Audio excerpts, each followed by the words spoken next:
Hello, my friends. Welcome to our PMP exam studying for today.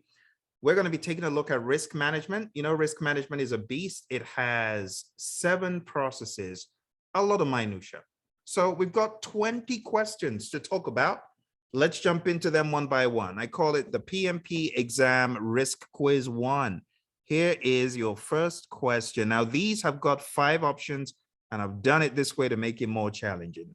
You're driving along a single carriageway. You decide to overtake the vehicle in front of you, and you wait until there are no hills or valleys.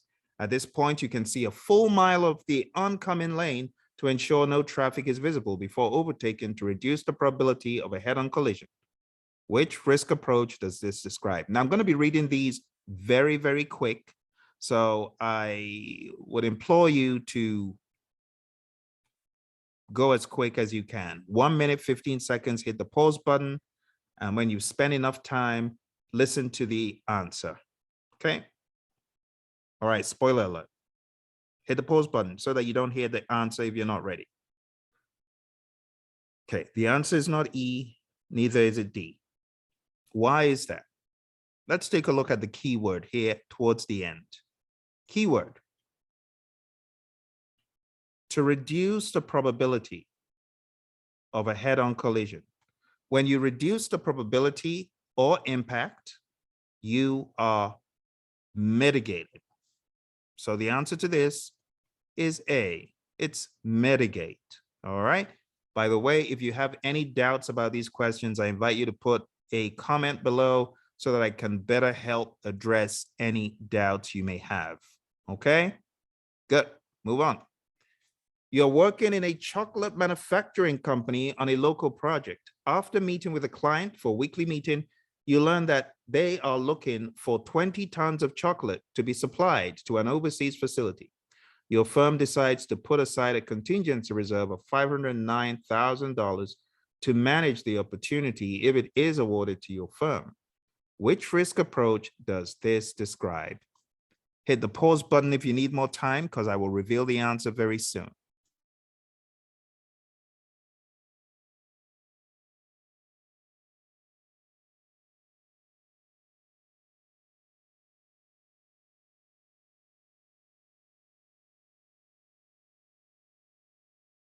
All right, my friends, spoiler alert, hit the pause button if you need more time. The answer to this is not exploit, and neither is it accept. Or is it? Let's come back to that one. Is it enhance? No. Is it share? No. Is it escalate? No. Oh, it is B. It is accept. Now, why is it accept? It may come as a surprise, but you haven't really done anything other than put money aside to manage the opportunity if it occurs. Manage the risk, which is positive if it occurs. So that is accept. Putting money aside is not proactive because you're not doing anything as far as increasing the probability of the risk or enlarging it. We're talking about a positive risk or opportunity. You do know that positive risks are called opportunities, right? So this approach, doing nothing proactive other than putting money aside, is actually the accept strategy. All right. Sorry for the scare. It is accept. That sounds like a whole lot of chocolate to eat, doesn't it? All right, let's move on to the next question.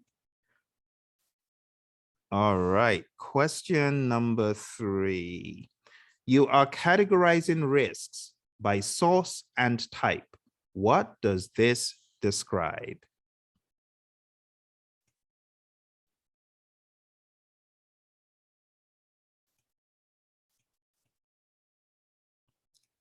All right, 3, 2, and 1. Hit the pause button for more time. The answer to this, when you are categorizing risks, this is a dead giveaway. The answer is qualitative risk analysis. That's where you categorize risks by source, by type, however you wish to categorize them. All right, that's an easy one. All right, let's move on. You are driving along a single carriageway road. At first, you want to overtake the vehicle in front of you, but when you survey the incoming traffic, you decide not to do so for safety reasons. Which risk approach does this describe?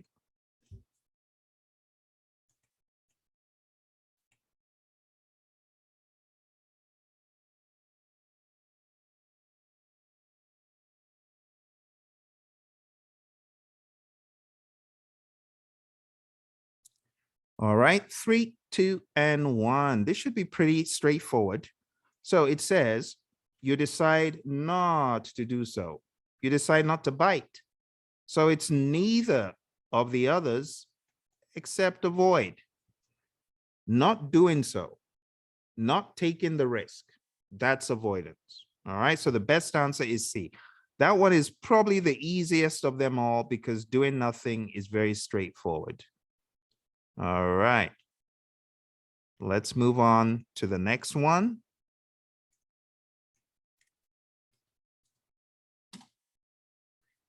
You are creating a decision tree to better understand certain opportunities.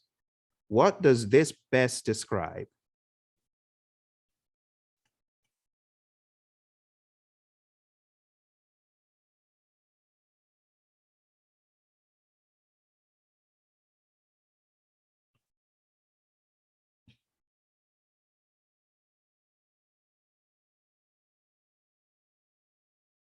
All right. 3, 2, and 1. So this is, again, pretty straightforward. If you know the definition, this is more like a definition question. You probably won't get questions like this exactly on the exam. It's very short and straightforward. You probably get 1 or 2 in my mind, not a whole lot. All right, so this best describes understanding opportunities by doing decision trees. This is quantitative risk analysis. Okay. Take a look at your 6th edition. You find a fair amount of information about quantitative risk analysis. All right, let's move on. Next question. You're working in a chocolate manufacturing company on a local project. After meeting with your client, you learn that they would like to award an additional scope of work to the tune of $8 billion to the project. Your firm forms a spin-off company, Choc Saras, to effectively manage this additional scope of work. What risk approach, which risk approach does this describe? Take some time and think about it.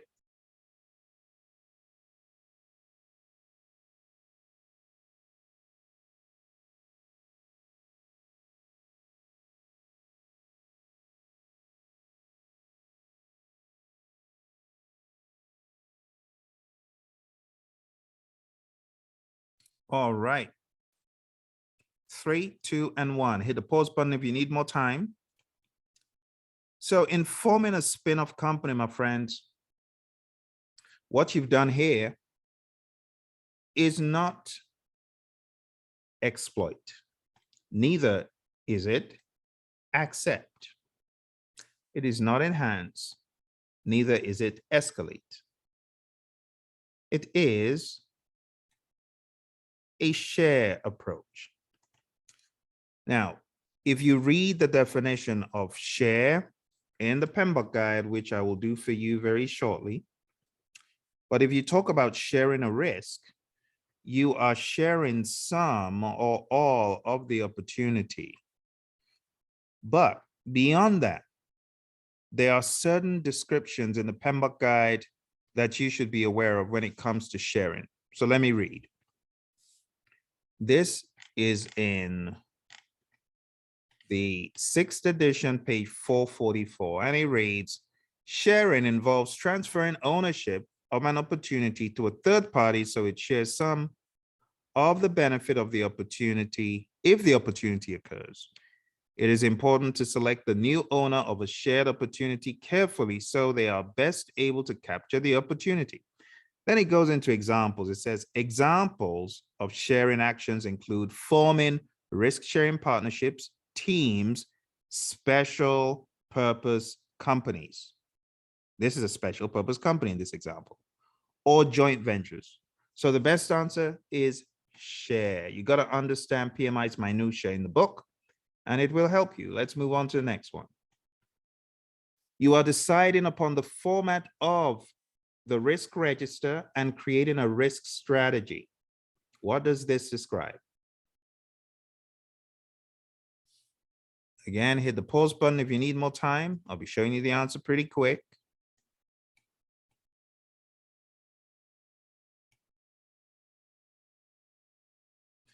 The best answer to this, my friends, is A. You're planning how to manage risk. This is planning risk management. As you're developing your risk management plan, the format of the risk register, and creating a risk strategy, those are things you do in planning risk management. Okay.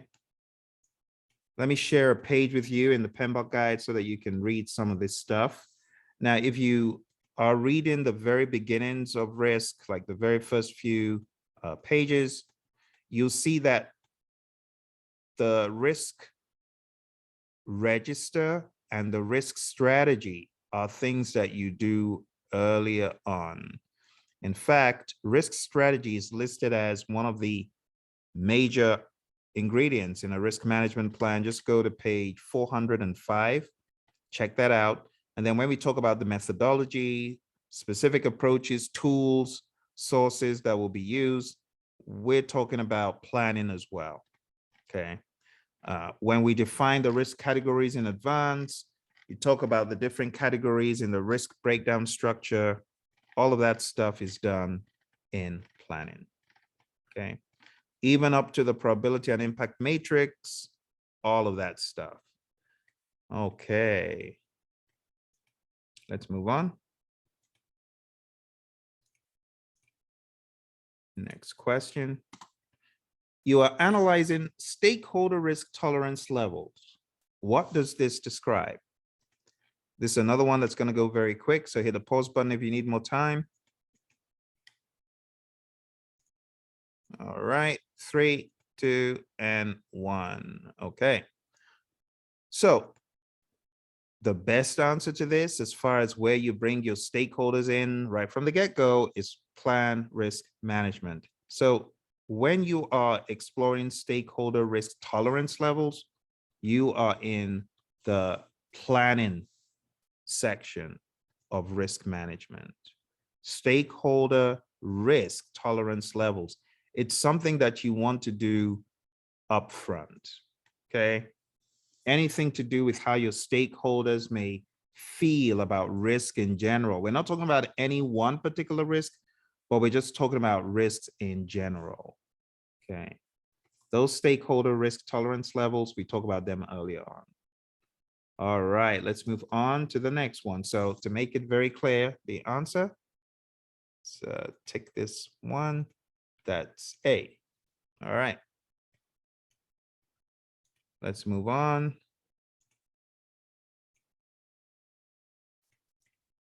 Next question.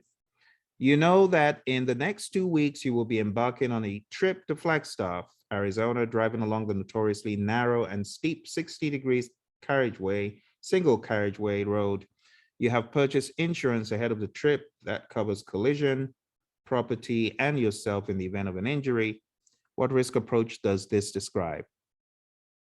Okay, hit the pause button if you need more time. 3, 2, and 1. The answer to this, my friends, is just straight up transfer. This is transferring a risk to a third party. It's very straightforward, talked about in the PMBOK guide. So let's not dwell on that. Let's move to the next one.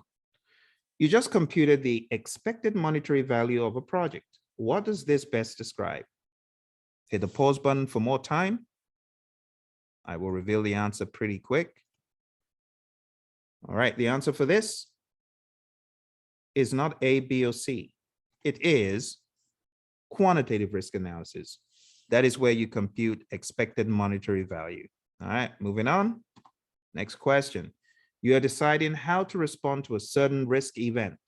What does this best describe? All right, hit the pause button for more time. This is very straightforward. Again, my friends, it's more like a reminder than a quiz, to be honest. The best answer is C. Here you are planning how to respond to risk. It's planning risk responses. All right, let's move on. You are working in a chocolate manufacturing company on a local project. After meeting with your client, you learn that they would like to add an additional scope of work to the tune of $2 billion to the project. You share this information with team members and show interest when speaking to the client to increase possibility of winning the additional business. Which risk approach does this describe? Now hit the pause button. Some of you are going to need more time because you're going to be waffling between two. I know, I've been there just like you. Trust me, I've been there. Hit the pause button. Okay. Now, let's disqualify certain things. It says, this is being done to increase the possibility. Okay. Now, accept does not increase the possibility. Share does not increase the possibility. And escalate does not increase the possibility. There are only two that have this connotation around them. But when you take a look at what you're doing, one, you share this information with team members. That really doesn't do anything, but it begins to get them interested. But it says, show interest when speaking to the client. Now that could increase the possibility of you getting the additional business, but it does not seal the deal like exploit does. Exploit would use more aggressive language, such as to ensure that the possibility of the risk is 100%, or to ensure that that risk absolutely occurs. So there's nothing in this question that alludes to it being exploit, and therefore the best answer is enhance. You're increasing the possibility. All right, let's move forward. Next one, you are deciding upon a preliminary response to a risk. Which process does this best describe?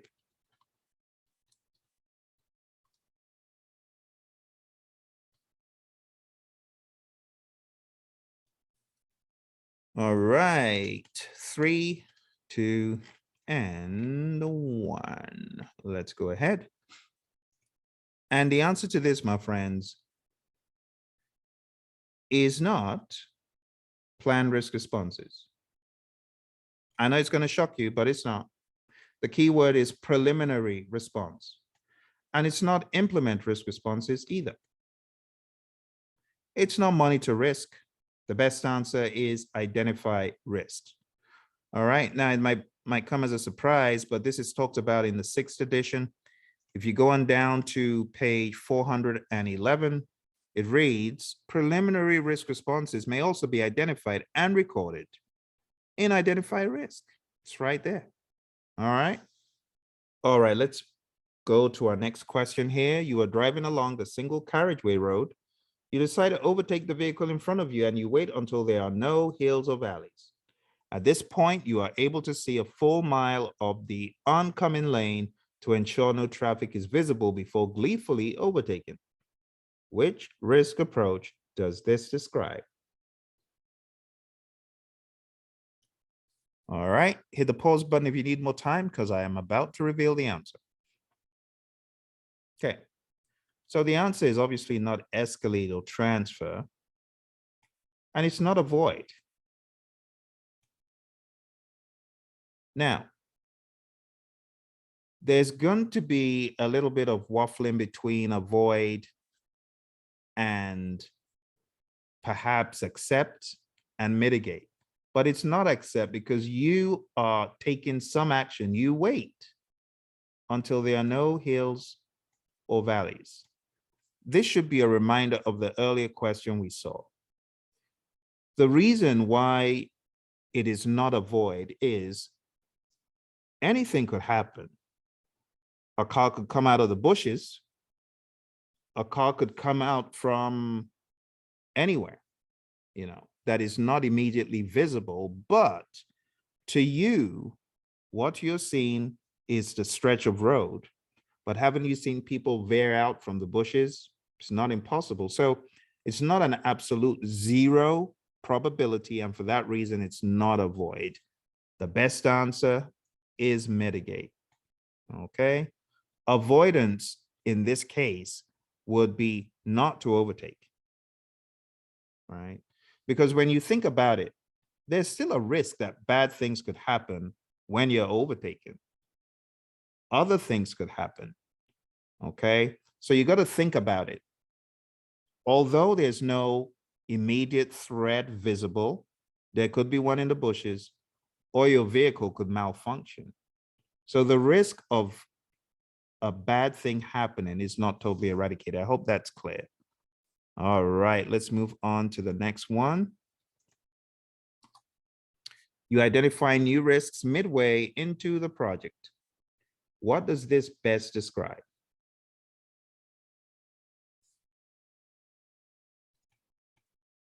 All right, if you need more time, hit the pause button. The answer to this, my friends, is not identify risks. It's not these ones either. The best answer is monitor risk. Monitor risk is where you are identifying new risks. It says midway into the project. If you read the details in PMBOK Guide, you will find that the concept of new risks is talked about in monitor risk on page 453. It says, monitor risk is where you are identifying and analyzing new risks. Okay, so go read that. Let's move on to the next one. So to make it clear, if I didn't, the answer is monitor risks. All right, let's move on to our next one. You are working in a chocolate manufacturing company on a local project. After meeting with some government officials, you learn that a new regulation surrounding cocoa bean shells is in effect. You decide to hire a third-party auditor to ensure your firm is in strict compliance to minimize chances of a hefty fine in the millions. Which approach does this describe? Hit that pause button, my friends, because I'm about to show you the answer. All right, the answer to this is none of these. The answer is mitigate. Why? Because you are minimizing chances of a hefty fine. Calling in a third-party auditor is not a transfer approach. That is not transfer. They are not dealing with the risk. They are ensuring your firm is in compliance to minimize chances of a hefty fine. You're not giving them the work to process the cocoa and dispose of the shells. That would be transfer. In this case, third-party auditor, just checking to see if you're in compliance. That's mitigate. It minimizes the chances of a hefty fine. That's all. All right, bit tricky with the wording, I know. Third-party stuff may have thrown some of you off, but the answer is mitigate still. All right, let's move on. You are reviewing work performance reports while managing risks. What does this best describe? All right, 3, 2, and 1. So my friends, the work performance reports, remember where you get them? You get them from monitoring control project work. But that's beside the point. You don't have reports in identify risks. You don't have reports in planning risk responses. So it leaves two, right? And you wouldn't be reviewing reports before you implement the responses. You'd be doing this as part of monitor risks, okay? And that's why that's the answer. Apart from the hard logic that you find in the PMBOK guide where work performance reports is an input to monitor risks, it's just common sense when you think about where you are in the grand scheme. All right, let's move on. Moving on to the next question. You are working in a chocolate manufacturing company on a local project. After meeting with a client for a weekly meeting, you learn that they are looking for 20 tons of chocolate to be supplied to an overseas facility. Although this sounds good, you have scarce resources to deal with it. This is outside your project, but a great opportunity for the company. Which approach should you take to deal with this risk?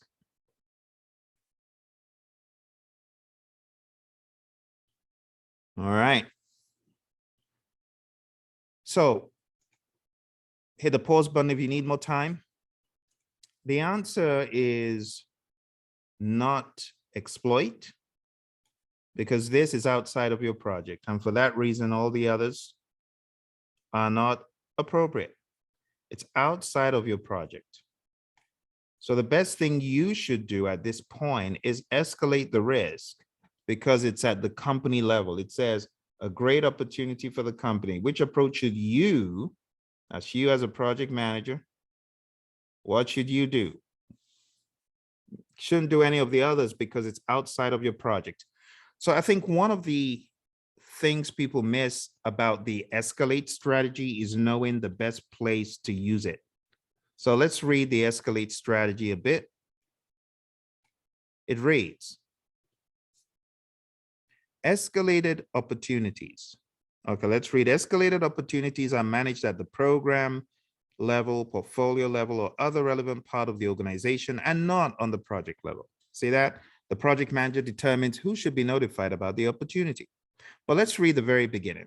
Okay, this page is 444. It reads, the risk response strategy, this risk response strategy escalate is appropriate when the project team or the project sponsor agrees that an opportunity is outside the scope of the project or that the proposed response would exceed the project manager's authority.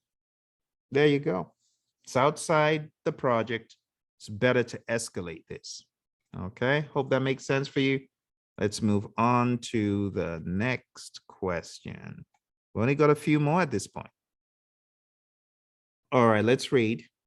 You are driving along a single carriageway road. There is an old 1927 Ford Model T in front of you, taking forever to climb a steep incline. The engine is sputtering and the windows are shaking violently. You decide to throw caution to the wind and overtake the vehicle in front of you without a second thought of oncoming traffic. Which risk approach does this describe? So, hit the pause button if you need more time. All right, my friend. So in this case, you threw caution to the wind. The answer is accept. You accepted the risk and you went for it. Okay. Final question. You're working in a chocolate manufacturing company on a local project. After meeting with your client one day, you learn that they would like to add an additional scope of work to the tune of $2 billion to the project. You immediately begin to put forward your best food experts, chocolate artists, resources, and team members in a massive bid to ensure this risk absolutely does happen. Which risk approach does this describe? Okay, it's the final one. So finish big, finish big, finish big. Finish big, my friends.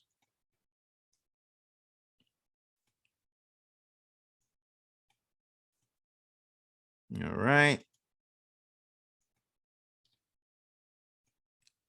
3, 2, and 1. All right, my friend. So the answer to this is all in the final sentences. It says to ensure this risk absolutely does happen. In a massive bid to ensure this risk absolutely does happen, that's taking it all the way to 100. That, my friends, is nothing other than exploit.